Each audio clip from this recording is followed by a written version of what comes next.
Welcome to my podcast. This is Mary Turderoff, and you are listening to Jump In with Mary. Hello, everybody. Thank you for joining us today. I have a very, very special guest. He has co-hosted on ESPN Radio. He has gone to firefighter school. He's son of a preacher man. He has a real estate license, but what he is famously known for is being the king of the Darbuka, which is a handheld drum. And in fact, that is how I met him. We're going to get into a lot of juicy topics. Welcome to the podcast, Hershel Abram. How are you? I am good. Thank you for having me. It's very kind of you. Thanks for being here. And you're wearing a very cool, very suitable rock and roll collared shirt. Yeah. I love it. Yeah, no, it's fun. It's a bit of my personality a little bit. So let's talk about your personality, because aesthetically, you have a very unique and distinct look. mm-hmm. And your brand is energy. It's all about the energy. People are they're essentially buying your energy as a product, right? Even though you're providing a service, which is your music. Yeah. But in real life, when you're in the hallway talking to somebody, you're very super zen. Yeah. And there is a extreme contrast from who you are on stage and who you are in a room or sitting next to somebody at coffee. What's that like? Because people must be a little confused when they meet you on stage and off stage.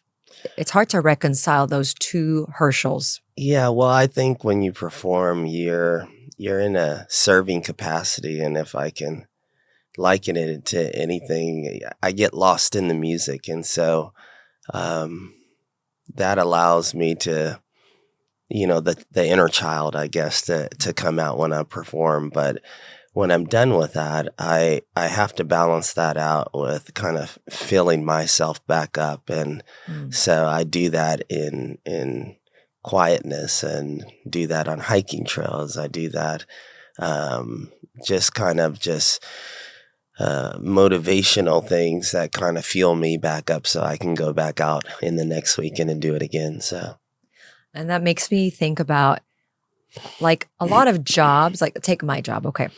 When I was working in a law office, I could have a really bad day, right? And it doesn't affect the client, because I could just be my quiet self, somber self that day and work behind my computer and still get the work done without getting a client complaint. You, my friend, on the other hand, I mean, if you show up to a party, you've had a rough day. I mean, you can't possibly have a great day every day. You can't be at that energy level all the time. Yeah. If you have a difficult day, it's kind of crazy to think, and I don't know, people might take that for granted. Your whole performance depends on somehow making that shift. Yeah. Right? Like, let's say you're on stage at 7 p.m.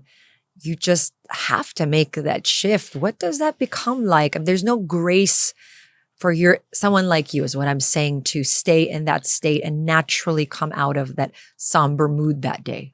Yeah, I think for me, I start my day when I perform the same exact way all these years. And I think I prepare myself.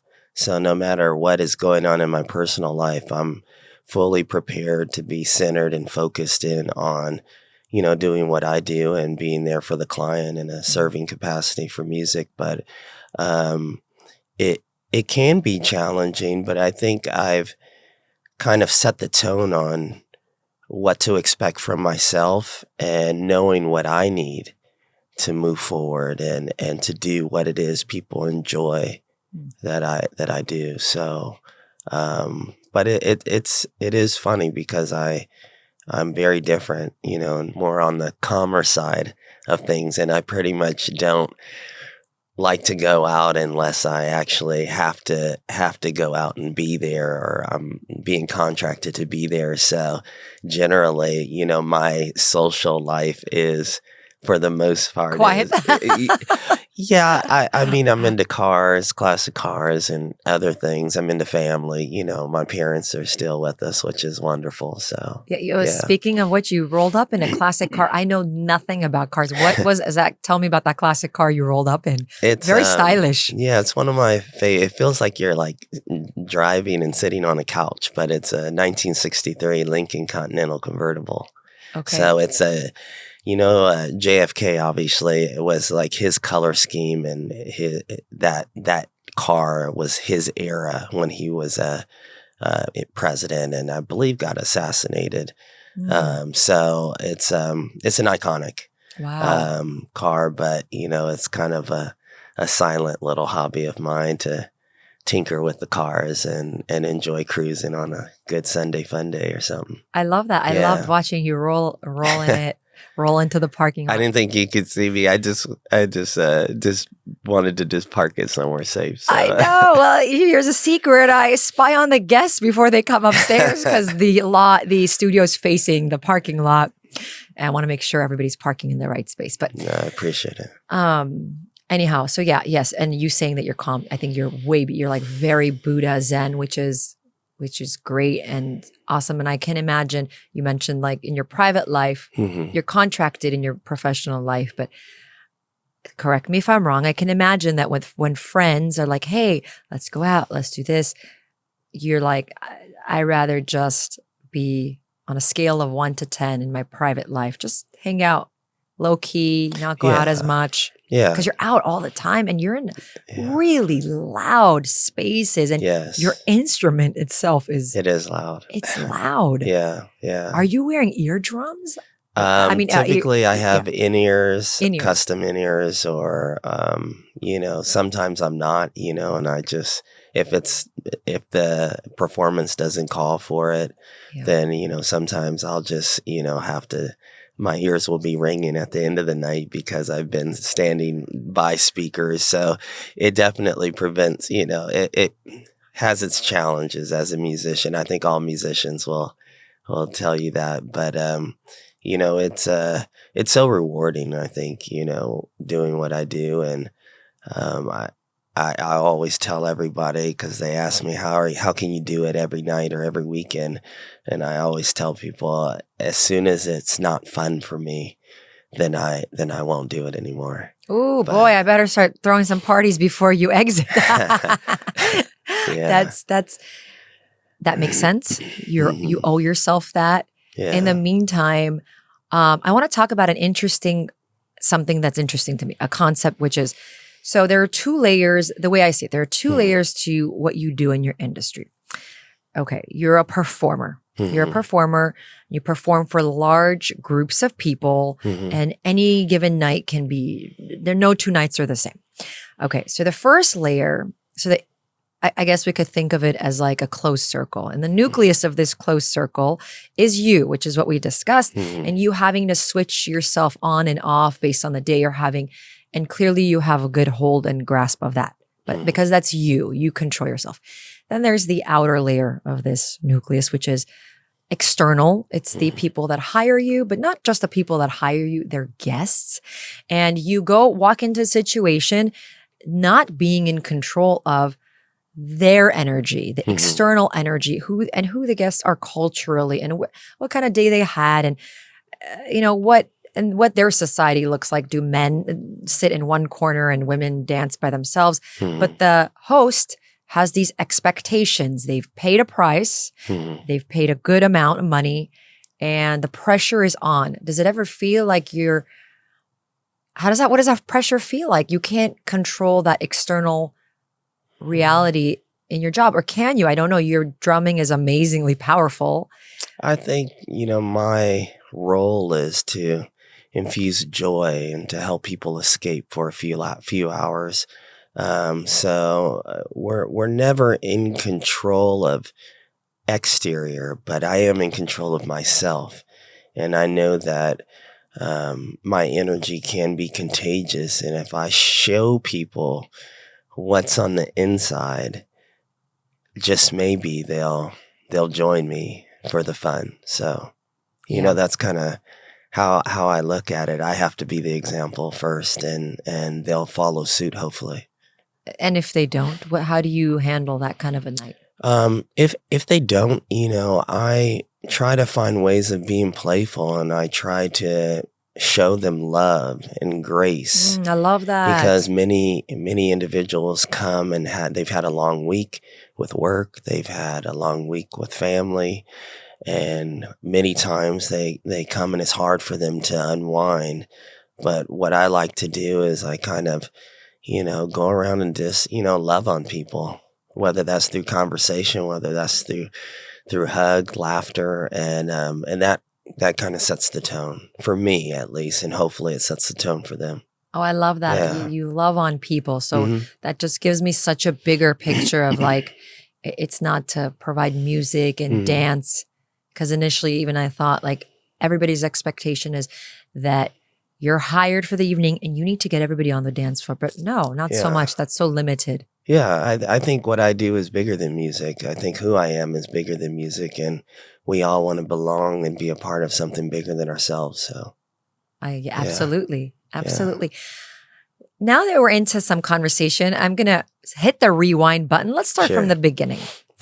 You didn't start with this instrument. You started as a little sweet boy. I mean, I didn't know you back then. I'm sure your mom would say you were sweet back then. Yeah. You started off with the piano. And this part of our conversation might be a little emotional and difficult, but there's a really special journey about how you ended up with the drum. Can you give us a little tidbit on that? Yeah, well, I started out in classical piano, and my parents were, really big on music and expressing yourself in that way. And I had an older brother. He played the drums, and so we were both kind of like this duo in a sense. And even though, I was younger, and so piano was fun, but as you know, and you probably have siblings, when you see your older sibling do something, you want to do exactly what they do. And I mean, drums are cool. Yeah. I was forced to play the piano too, by the way. Yeah, I was more on the quiet side, but he was this outgoing individual, this soul that was just lit up a room. And I used to just stand right next to him and watch him play the drums and just shine and see his personality come out.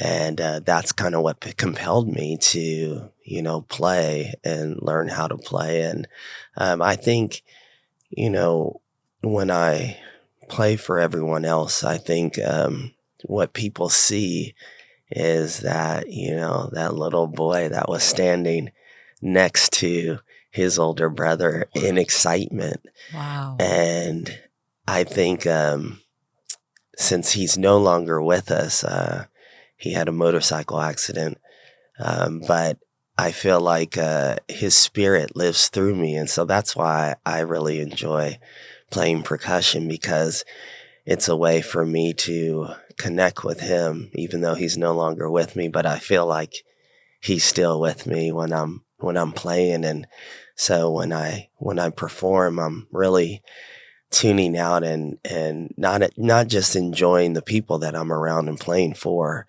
but remembering so many fond memories of how he inspired me to want to play drums and percussion. And so it's really a beautiful thing of connecting on a deeper level. And so that's why I think, I have so much fun doing it, and I transform into this higher power, so to speak, when I play. So thank you for sharing that intimate piece of your life with me today. And I want to say it's what a beautiful way of honoring your connection with somebody and transcending it on the dance floor. And to pivot a little bit and add a touch of love and humor to this story, you are on the stage. Nobody has really seen your eyes except for me and maybe a few other lucky people, because Hershel goes on stage with sunglasses. Now, I did not know the reason behind it, but it turns out that it's very sentimental. You wear it to to pretty much like transcend the music, right? And to have a moment with yourself as you're playing. Am I on the money here? Yeah, I as I told you, I kind of like to get lost in the music, and many times when I play, my eyes are closed. And I think that's a time when I really am in touch with myself, with my experiences, with my dear brother as well. And I really let the music kind of take over me. And as you know, there's tons of photographers and videographers, and they're catching you in the moment sometimes. And so earlier in my career, I would notice that a lot of the pictures and videos that come out, my eyes were closed. And so people were starting to tell me and encourage me, hey, open up your eyes sometime. And I just said, I can't help how I play, or I can't help how it feels. And so I just started wearing sunglasses so I can just continue just to be me and not feel like people are judging certain aspects of how I'm playing. So it's like you're putting on a performance for others, but you're really performing for yourself because you found a way to still do it your way. Yeah. But there was a price to pay because you did get an A-line fracture once because you were so in the moment. Yes. What happened? Well, talk about being in the present. I just thought that was interesting because that's how present you are. Yeah. You don't realize I think your surroundings, and many times you'll catch me out on the dance floor, as you have caught me, and I'm dancing with a group of people around me and jumping up and down. My eyes were closed once again. And when I landed, I hit the edge of the dance floor and rolled my left foot, and this went down from there. And did you actually hit your whole body hit the ground? Yeah, my whole body hit the ground, the drum and all. And it's funny, but in these moments like that, when you feel like, oh my gosh, I can't stand on my foot, you feel a little helpless and maybe a little embarrassed, but just the room just filled with love, and everyone rushed over to help me up. And I'm one of those people that I'm very tough, and I try not to let anything, stand in the way of me giving my all at an event. And so I still remained to play there, and I sat in a seat in the middle of the dance floor and still kept the party going. Oh my and so God. it was quite an interesting experience, and it was fun for that moment. And I think the adrenaline of me laughing and enjoying the music with everybody, I didn't realize how much pain I was in until I was done. Until the shift was over. Yeah. Hershel, that's the epitome of the show must go on. I just want to visualize what you said. You've hit the ground. There's nothing but love. People help you get up. They drag like a party chair out in the middle of the dance floor. They help you hop on over there. You sit down. They even brought a chair to the stage. So I was between the stage still. You're being carried. I mean, like carrying you back and forth. Yeah, carrying me back and forth. And so it was really just amazing. I really play for a group of amazing souls, and they have become family to me. Since I don't really have family in LA, but they're not far. But this community has really embraced me, and I wake up with a spirit of gratitude every day. They've embraced you, but you've also really embraced them. I mean, anybody who's met you, or I think even your social media account exudes that connection and love you have. And it shows that you don't need to have the same background as somebody. You speak Farsi, or you sing in Farsi. Correct? Yeah, sing in Farsi. That's fascinating because Hebrew and Hebrew, yes. Yeah. How did that? Well, give us a little bit about your background and how you ended up singing in Hebrew and Farsi. Tell us. That's so fascinating for most people, I think, who look you up. Yeah, no, it's definitely unique. I think I shock people when they see me perform and they're like, "Well, was he singing, in Farsi or something like that?" But for me, I'm Creole. I'm French, Black, and Indian. Grew up in Orange County. Went to a performing arts school.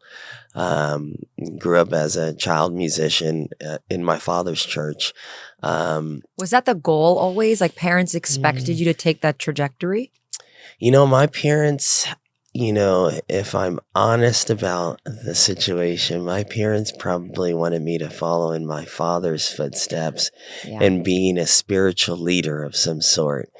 And which is very common. Yeah. Not just people in your dad's industry. That's, I think all our parents. Yeah, they want us to be, they want their us legacy. They want us to continue the good work. And I'd like to think that I inspire and encourage people through music and just through personal conversation. So I think our paths, while they may be similar in some nature, we all communicate in different ways. And I believe there's many ways to help people. Yes. And it just doesn't have to be one way. Absolutely. You can preach through music. Yeah. So I think, for me, I started in the American community, playing for different artists and concerts and DJs and stuff like that. I also was producing for television and film and for NBC Universal and had gotten songs placed. And so I felt like my path I was really fortunate that, in a unique community where there's so much talent out there and there's so much talent, so many wonderful singers, producers, songwriters, DJs, and musicians. I'm thankful that I was able to kind of seep through in some kind of way in people to see something special in me. And maybe about 7 or 8 years, I was playing in the Persian community in Orange County. And a couple of Persian singers asked if I could play for one of their concerts. You met them at a job? I actually met them on a personal basis. They saw me playing with other people and, they asked, hey, would you want to play a Persian event?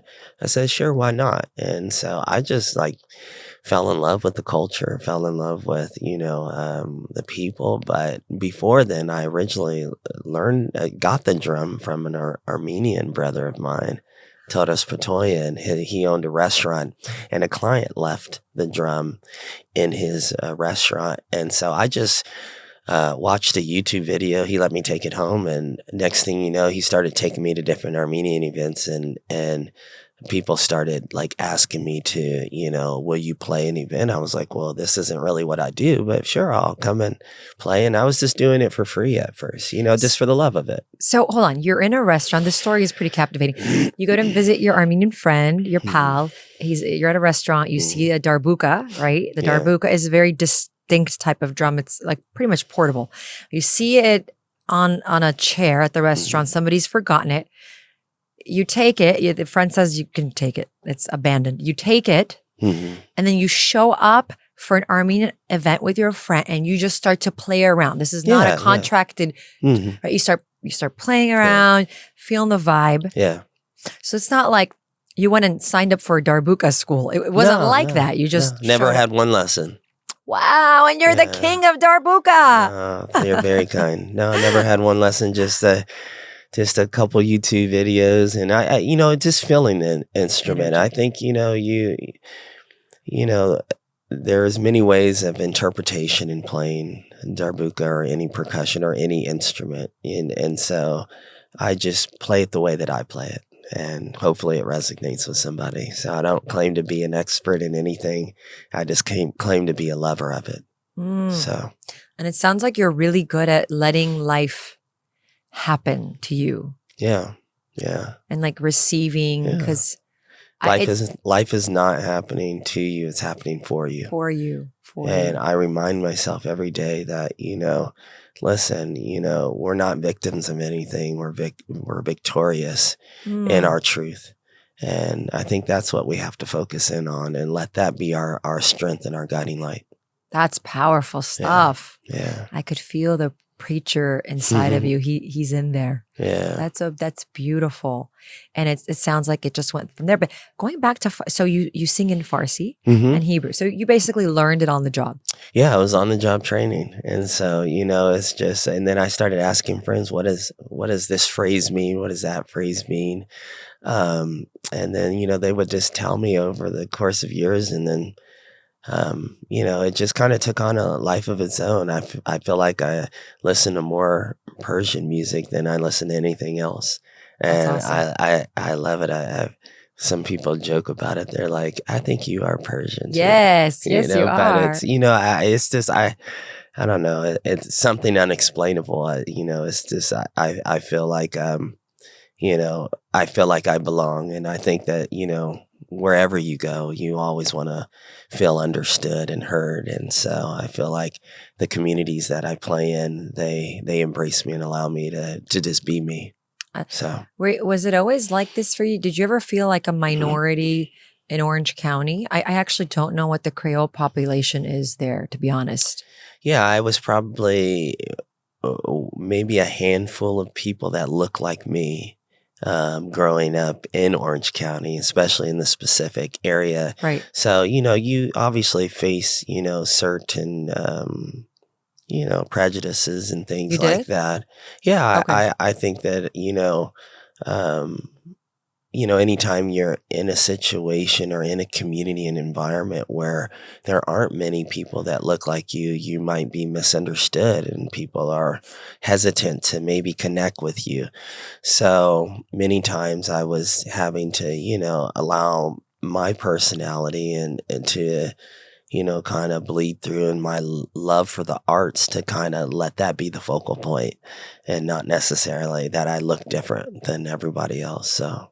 And it's interesting because now it's your look, your aesthetics are actually, it feels to me, are very celebrated. Mhm.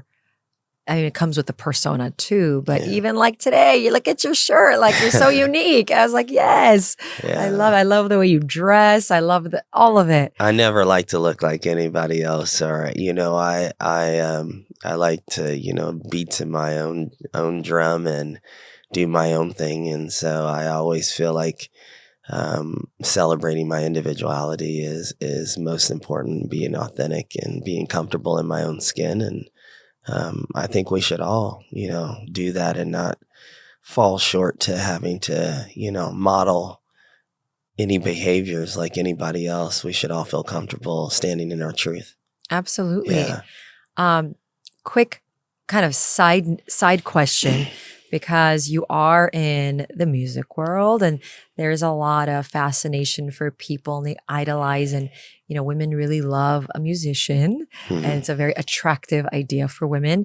What has, I don't know, I don't know if you are having to manage it, but what has that world been like? You go for a job and I'm sure a lot of women approach you. There's a lot of single women everywhere. Is it like that? Is this all just something that we imagine?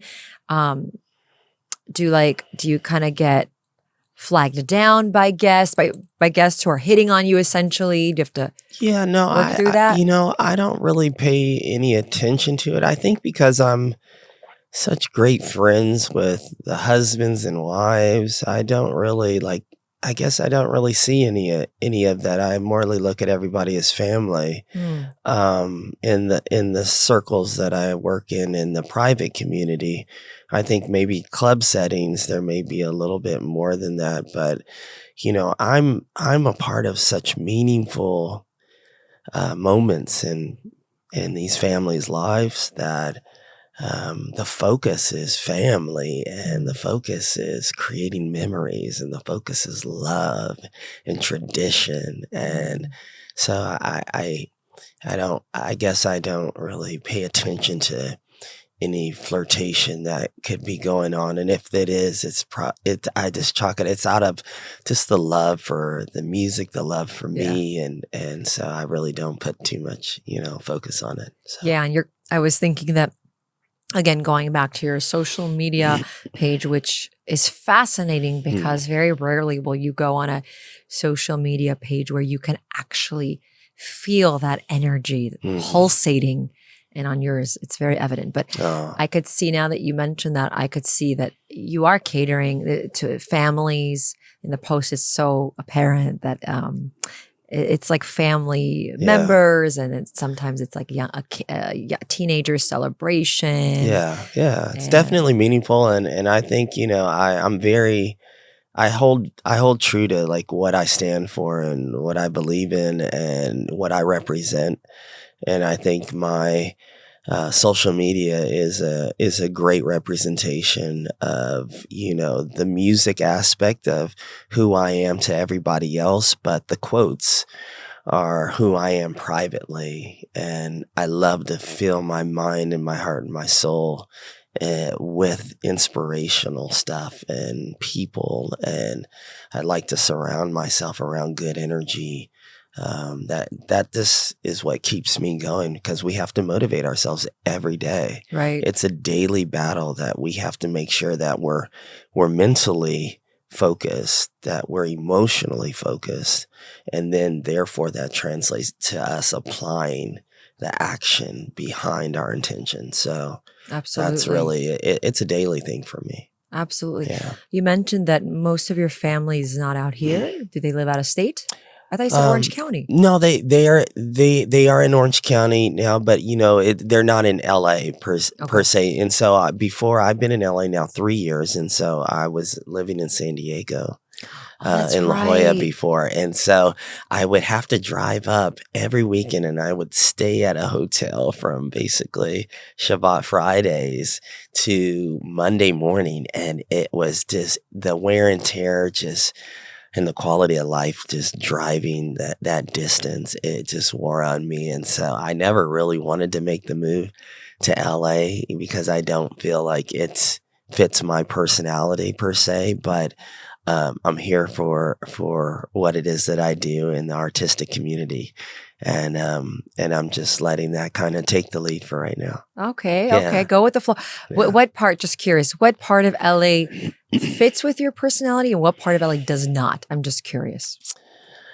Well, I love artistic communities, certain aspects of Venice, but I think, where you probably would find me on a regular basis would be a hiking trail. Okay. So I'm, or you might catch me in a restaurant. Most of the people, they'll catch me. I am a foodie. You're a foodie? I am a foodie. I didn't know that. So you will catch me at some of the hottest restaurants or just funnest restaurants. It doesn't have to be, a high-end place, but if I heard about it or I read about it online, then I definitely want to check it out. I wouldn't imagine that, yeah. because when you painted this, well, I painted it for you, a portrait that you are like outside of work, this quiet recluse. I just imagined you ordering mediocre Chinese takeout and being in your space with a couple friends, and you're like, I don't know. I didn't imagine you going to all the like restaurant hotspots, because those spots are sometimes in LA really overwhelming. Yeah. No, like, it's packed.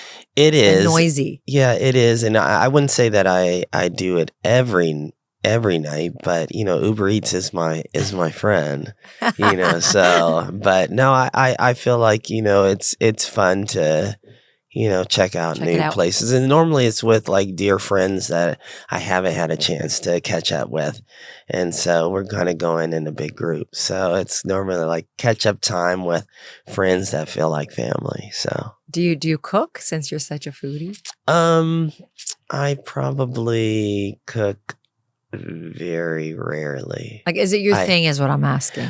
For me, it's not my thing. There's nothing more stressful for me. No, I cook my father is a phenomenal chef. And he used to cook in the military as well. And so I feel like the way he shows love is through food. You coming to the house, you sitting in the kitchen, you're watching him cook, and he's just sharing funny stories with you while he's cooking. And then he presents this huge meal that's going to put you in a food coma. And you have to eat it, right? Yeah, you have he's to. Watching. Well, you not just have to eat it, but you want to eat it because the whole house is smelling good. And so he was just like, the pillar within our home. And so I really love that. Wow. Yeah. speaking, I've never met him, but I'm creating this whole vision in my head of your parents. I think I've seen a photo of your beautiful mom. You did a tribute on IG, but I do have a girlfriend that a gal pal who is married to the son of a preacher man, and it sounds a little stressful, like the expectations, like the household is growing up, of course, not when you're an adult. Like household is intense. There are expectations. This is also, these families are also like icons to the community. Yeah. They're role models, Yeah. they're examples. And that doesn't hinge just upon the preacher. It hinges upon the whole family unit who's being watched and followed. Yes. Yes. Is it that is. intense? Not to knock down any career choice he's made. Just want to understand what it really is like. What is that pressure like? Well, I grew up in a very strict household. I think it's funny that I'm in music because my parents didn't allow me to listen to the radio, and I didn't get a chance to watch too much television either. So you've never seen Fresh Prince of Bel-Air? I've seen it like older now, but not probably not as a kid. Not when it was a kid. They didn't want any like outside influences of what they called secular music or secular influences. They wanted me to be influenced by, God and faith and their examples. And so it is interesting that I am operating in music, since that's not probably the path that they would have wanted for me.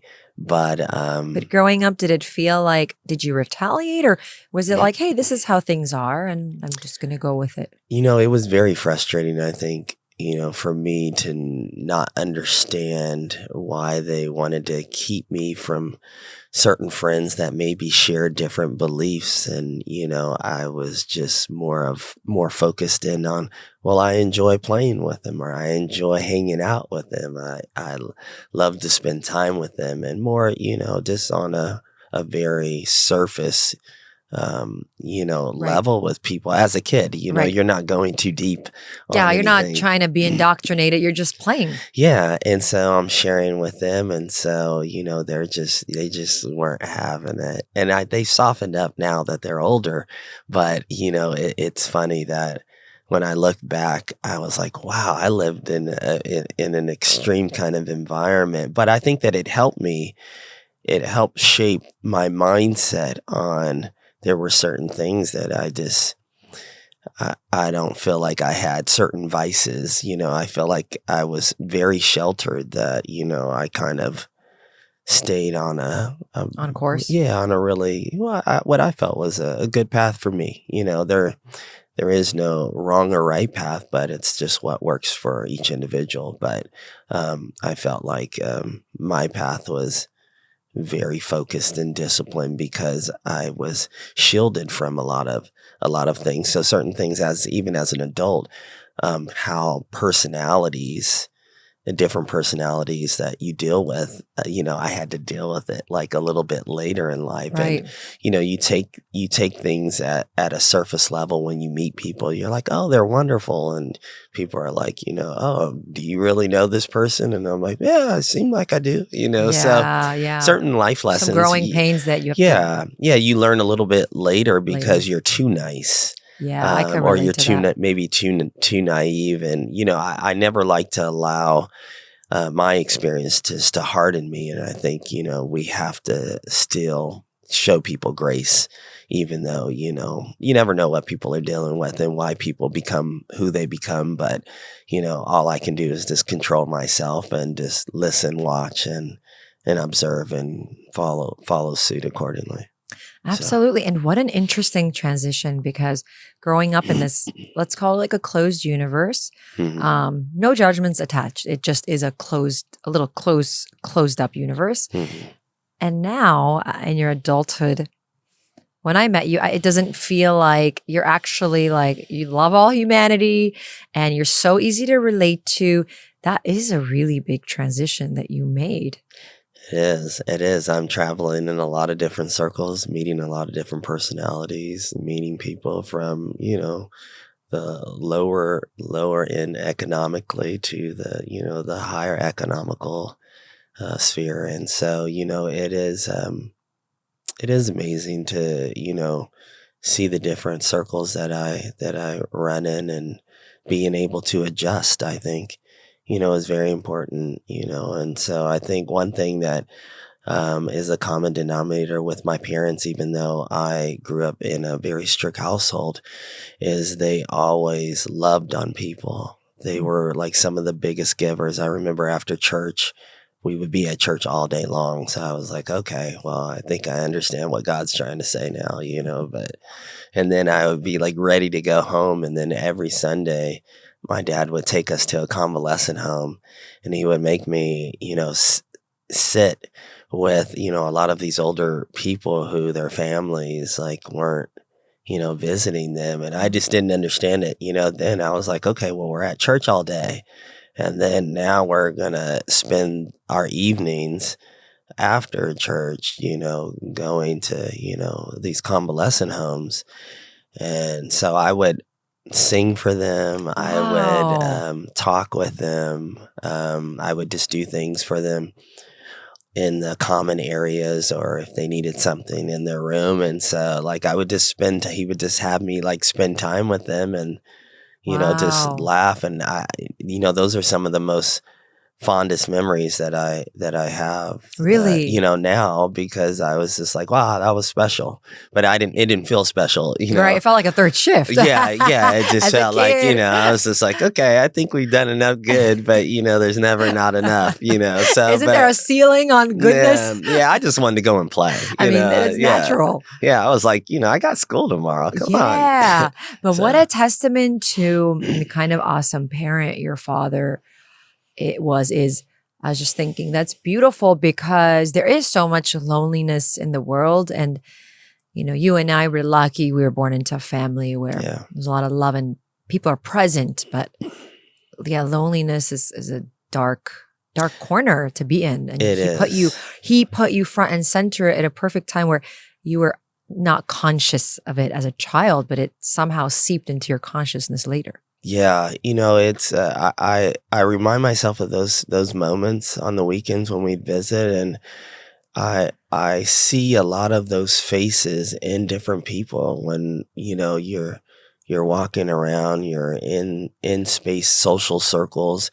People are very lonely these days. Wow, you can identify but they're around a lot of people, so you sometimes don't see it or recognize it, but you can be lonely but still be popular and have a whole bunch of people around you. And so being able to stay in tune with yourself, that you can kind of recognize and hear certain things that where you can understand people on a deeper level. I think that's really important. In those situations growing up, kind of helped me connect with people on a deeper level. And I think that's what makes it special with what I do with music is, not only I connect musically, but I connect in other ways as well. Wow. I'm just processing all that information and the attunement that you feel as an adult when you can literally quietly spot somebody with that lonely pain because of some charitable time work you did as a child. Yeah. That's beautiful. I got to find some, my oldest son is 9 and he's coming to a age group where you start to look for community volunteering. And I was actually thinking, that's awesome, because they're not young, but they're not so old that you can sign them up for a hospital to do things. Yeah. So that's very meaningful. I'm going to look into that. That's beautiful. Yeah, no, it's that's awesome. really sweet. And your family sounds awesome. But at the end of the day, it's like you are doing you. And when you go visit them, is it like, because I find, we all grow up, we do our thing, but when we visit our parents, sometimes we're like, it's their household. When we step on that mat, we're marching to their own beat. Is it like that when you're with them? Because you're living a radically different life from them. Yeah, I think on a day-to-day basis. I think when I see them now, I think we have this just understanding. But my father, he got sick with terminal cancer, and I think that his experience through battling cancer has softened him in certain aspects. And I think that when we get together, it's less of what can he say to me to change my mind about certain things, or I think he meets me where I'm at. Wow. And I think that, I think he meets me exactly where I'm at, and he'll ask me, how are certain performances going? How are the events going? And we have a little thing where we talk before my event. And so I just want to hear his voice. Sometimes for many years when I would get calls from the house, I would think like something's wrong. Because, That's relatable for many people. because he, the And I recall. doctors gave him a certain time Yes. to live, and you get so caught up in, Yeah. the science of what some of these doctors say. And, that, I never wanted to feel like I missed anything, or, and so I've incorporated, him in certain aspects on my drive to the event, so I can fill him in on what's going on. So he's really receptive, and he just gets a kick out of seeing videos, and he's like, I don't know where you get this from. And, they laugh at me, just because it's entertaining for them just to see their son jumping perform up and down and play this drum, and and it's totally outside of their realm.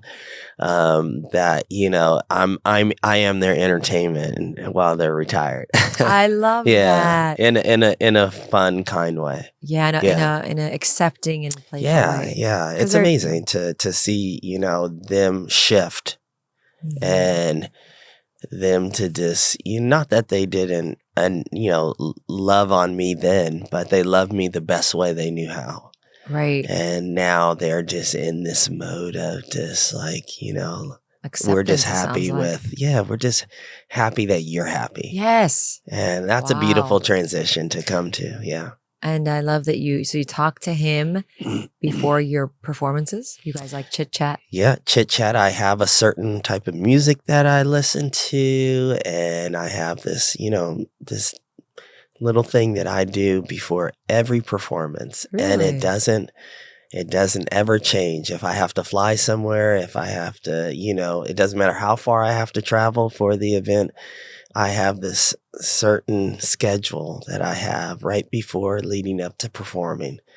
And this schedule of the different things that I do, whether it's meditation, whether it's prayer, whether it's music and quietness, it prepares me to give and be who everyone knows me to be. So it sounds like this schedule you have, this set schedule, you've added dad on the schedule, right? Yes, I added dad on the Meditate, schedule. pray, listen to music, talk to dad, laugh, go on stage. As soon as I started getting calls and saying, I don't hear from you enough, so I was like, okay, now I need to make sure that, because when I get off of the events, it's super late. You're tired. Yeah. My voice is hoarse, or, and I'm not probably in the mood to talk much. So I feel like, let me give him the best of me, before I give everything I have within me to everyone else. So thank you for sharing that. That's why I love that this podcast is super unscripted and unfiltered, because I didn't know about your dad battling cancer. And I want to share that that's very relatable, because I think most people in our age group have had or have a parent battling cancer. I have, my husband has. And so that comment you made about the call has struck a big chord in my heart right now. In other ways too, like even in general, where they're not battling something terminal, sometimes we get so wrapped up in our adult lives and our go. We the calls we have with our parents are pretty infrequent. Yeah. And when you see their call, their number, your heart skips a beat, and you're just wondering, is everything okay? And it shouldn't be like that. The conversations should be less infrequent, and I've experienced that. Yeah. Like, what's going on? Is everything okay? It's almost your first question. And you think, wow, it shouldn't be like that. It affects the whole family. Cancer is an unbelievable disease, but the blessing through it, I think, is that it allowed me to appreciate the true meaning of life, the true meaning of family, coming together in love and not sweating the small things. That I think is the gift that I take away from it. And it's allowed me to be closer to them, but also be closer to the people that I love the most around me, and really cherishing the conversations and not letting anything fall by the wayside and seizing the moment. Yes. That's amazing. I wish him luck on his journey, and you guys who are supporting him, and your mom. Thank you. Your mom who's supporting him. She's sweet. You were mentioning that actually beforehand you were talking about your routine never changing, even when you travel. I mean, I don't know what your travel schedule looks like, but I know what I see online, and you're moving and grooving all the freaking time. So do you travel a lot for work? Do you travel for pleasure? You did a whole Egypt trip, didn't you? Egypt. No. I did Europe. It was Europe last year. Before that, you did some exotic places. Yeah. What are the most exotic trips you've taken? I'm trying to think. Probably Dubai? No, I actually never. Music hasn't taken me to Dubai, surprisingly. Okay, let's start with where has music taken you, and then I want to kind of conclude with where you want to be in the future, places that are on your bucket list, things that feel like something you'd love to grab onto. Sure. Yeah. So last summer I got a chance to, go to London and then Amsterdam. And then from there I had to go to Mallorca to do a wedding. And then they fly you out, Hershel? To Barcelona. They fly the people you're contracting with. They fly you there, and they fly you back home. Yeah, they pretty much, it's my performance fee plus all the travel, and so it's quite, it's a blessing to be able to, do what you love to do on a day-to-day basis. And in Mallorca. I know. Let's be real. I know it's some of the most exotic, places, and it's just I feel really special and honored that I have the opportunity to do this. But do you get downtime? I mean, you're performing through the night. I imagine you're blacked out during the day, just trying to catch up on energy and sleep. Do you actually get to go around town a little bit? Yeah, a little bit. Yeah. I think, on performing days, I try not to do so much because I really like to stay disciplined on performing days. But if it's non-performing days, then I will get out on the town and sightsee, maybe do a little shopping, but definitely I want to find some good food. Yeah. Oh yeah. So that's a must. But and see some sights and stuff like that. Yeah. But whatever I can squeeze in, then I'm doing that. But as far as the future, I think for me, I want to just focus in on just continuing to just stay authentically me and don't allow exterior circumstances or situations to change or shift the joy that's within me. And whatever that looks like, then that's what you're going to see me do. I love that. Yeah. And Hershel, okay, time for a confession. I will admit that your music is contagious, but your authenticity is even more contagious. And the evidence for that is my confession, which will happen right now. I have always loved patterned outfits, things, but I've always been really intimidated to express myself through clothing visually. Mm-hmm. It felt like all self-expression for me had to be closeted, inside, which is why I was writing in a diary forever of this secretly without exposing it to the world. So outward, so the next stage in my life, it was about expressing myself visually. Mm-hmm. And that is why today I'm wearing a leopard dress, because I love leopard. And I thought, solid colors are more professional. When I was litigating, I was always in black suits, dark blue if I was feeling a little, edgy. Yeah. But today I said, I love leopard. And you know what? I'm going to do it because Hershel is always unique and he always wears what he wants to wear. So darn it, I'm going to do it. So it's because you're rocking authentic. it. Thank you. You are rocking it, and I totally forgot you did litigation. You are just you do so many things. You're like super mom, super wife. super attorney. So, and you got this wonderful podcast. So I really love that you asked me to join you, and it's always just great to see you. We could have done this over tea, but we will. But the real blessing is that you said yes. So thank you, my friend. Of course. Thank you for helping me bring the leopard out in me. So you're funny. Thank you, Hershel. Love you. Thank you so much. I love you so much. And I'm going to post all your social media information on my podcast so people can just check out. Like, this is so beyond music what you do. Yes. I want to make sure everybody tunes into you. You're such a beautiful soul and a light. You and your family are just so kind. And you do so much within the community. So thank you for just sharing pieces of you throughout the community. So thank you. Thank you, Hershel. Bye, everyone. See you on the next episode. Bye. Dear listeners, if you like what you heard, you can subscribe on YouTube, Spotify, and Apple, and follow me on my journey on Instagram and YouTube. Until next time.